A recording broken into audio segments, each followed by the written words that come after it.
Hello दोस्तों, मैं अनिल कुमार आज अपने YouTube channel perfect online classes पर आपका स्वागत करता हूं। आज मैं आपको लेकर आया हूं फिजिक्स का पहले चैप्टर में कि प्रकाश का परिवर्तन का नियम। उसमें से हम इसके पहले आपको पढ़ा चुके हैं कि प्रकाश किसे कहते हैं, प्रकाश के गुण क्या हैं। उसके बाद सबको बता चुके हैं कि कौन से साइंटिस्ट मतलब विद्वान वैज्ञानिक किसके प्रकाश के बारे में कौन क्या कहा है।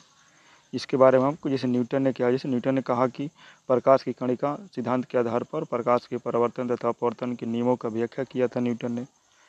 ठीक है, थॉमस यंग ने आपको जो दिया था अपना स्टेटमेंट उसके बारे में बता दिए। मैक्सवेल के बारे में दिया था। इसे 1873 ईस्वी में मैक्सवेल ने यह माना कि प्रकाश उच्च आवृत्ति के विद्युत चुंबकीय तरंग है। हटज के बारे में आपको बता दिए। आज हम आपको लेकर आए हैं उसके बारे में कि आज इसके बाद जो है मेरा फिजिक्स के फर्स्ट चैप्टर का जो क्वेश्चन वो है आज कि दीप्त और अदीप्त, लुमिनियस एंड नॉन लुमिनियस के बारे में हम आपको पढ़ेंगे आज। ठीक है, तो चलिए आपको हम स्टार्ट करते हैं वीडियो। और स्टार्ट करने से पहले आपको बताते हैं कि थोड़ा रिक्वेस्ट है आपसे कि मेरे चैनल को सब्सक्राइब और वीडियो को लाइक शेयर कीजिए। प्लीज़ मुझे सपोर्ट कर दीजिए 1 मिनट। चलिए आपको दिखाते हैं हम प्रदीप्त और दीप्त वस्तु, यानी कि दीप्त वस्तु और प्रदीप्त वस्तु में किसे कहते हैं हम। देखिए, प्रदीप्त कहिए चाहे दीप्त कहिए, दोनों एक ही का नाम है। तो अब देखिए इसका परिभाषा क्या होता है, जिससे बोलते हैं कि जिन वस्तुओं से प्रकाश निकलता है उसे हम क्या कहते हैं। जिन वस्तुओं से प्रकाश निकलता है उसे हम दीप्त वस्तु कहते हैं। जैसे में हो गया सूर्य, तारे, जलती हुई बत्ती आदि, यानी कि जिससे प्रकाश निकलता है उसे हम क्या कहते हैं कि प्रदीप्त या दीप्त वस्तु कहते हैं। और आगे चलते हैं, इसका एक और है अदीप्त। अदीप्त में क्या होगा, जैसे जिस वस्तु से प्रकाश नहीं निकलता है उसे हम क्या कहते हैं, अदीप्त वस्तु कहते हैं। जैसे में आपका हो जाएगा चांदी, चांदी से आपका प्रकाश तो निकलेगा नहीं, तो चांदी हो जाएगा। फिर पत्थर, पत्थर से आपका प्रकाश निकलता है, नहीं निकलता है। टेबल से नहीं, कुर्सी से नहीं। तो जिस जिस वस्तु से प्रकाश नहीं निकलता है उसे हम क्या कहते हैं, उसे हम कहते हैं अदीप्त वस्तु। जिससे प्रकाश निकलता है उसे हम कहते हैं कि दीप्त, और जिससे प्रकाश नहीं निकलता है उसे हम क्या कहते हैं, अदीप्त।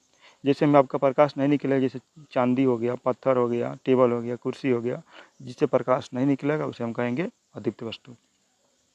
इसके बाद आपके चलते हैं हम पढ़ते हैं क्वेश्चन, देखो प्रकाश किरण। जिसे आपका ये खत्म होगा टॉपिक तो आएगा आपका प्रकाश किरण। और प्रकाश किरण से आपके स्टार्ट हो जाएगा फिर से आगे सवाल बहुत ही इस पर पढ़ने के लिए। तो सबसे पहले आपका जरूरी है कि प्रकाश किरण के बारे में जानना। अब देखिए, अब दीप्त वस्तु आप जान गए। दीप्त वस्तु से यानी कि जिस वस्तु से प्रकाश निकलती है उसे हम क्या कहते हैं कि दीप्त वस्तु कहते हैं। अब यहाँ देखिए कार्य कर रहा है प्रकाश के किरण में कि दीप्त वस्तु से प्रकाश निकलकर जिस रेखा पर गमन करता है उसी रेखा को प्रकाश किरण कहते हैं। दीप्त वस्तु से प्रकाश जब निकलेगा तो किसी न किसी रेखा पर लाइन पर गमन करेगा, और जिस रेखा पर गमन करेगा उस गमन पथ को हम क्या कहेंगे, प्रकाश की किरण कहेंगे। अब देखिए, प्रकाश जब भी निकलेगा तो एक तो प्रकाश निकलेगा नहीं। अब लिखा है किरण पुंज किसे कहते हैं। ये जितना ही आपका परीक्षा में पूछता है कि प्रकाश किरण किसे कहते हैं, किरण पुंज किसे कहते हैं, ये सब परीक्षा में पूछने वाला सवाल है अब। ठीक है, तो अब देखिए आपको बताते हैं कि प्रकाश की किरण हो गया आपका, अब किरण पुंज किसे कहते हैं।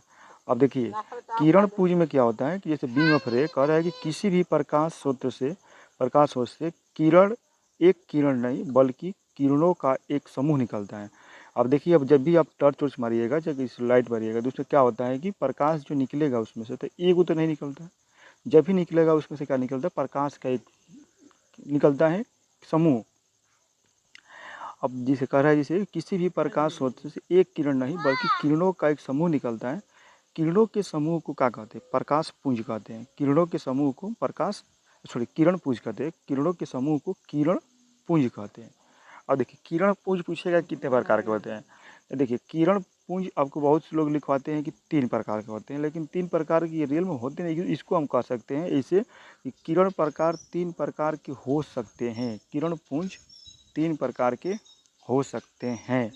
अब देखिए, ये हमको कन्फर्म नहीं कर सकते कि 3 प्रकार के होता है। इसको हम बता सकते हैं किरण पुंज 3 प्रकार के हो सकते हैं।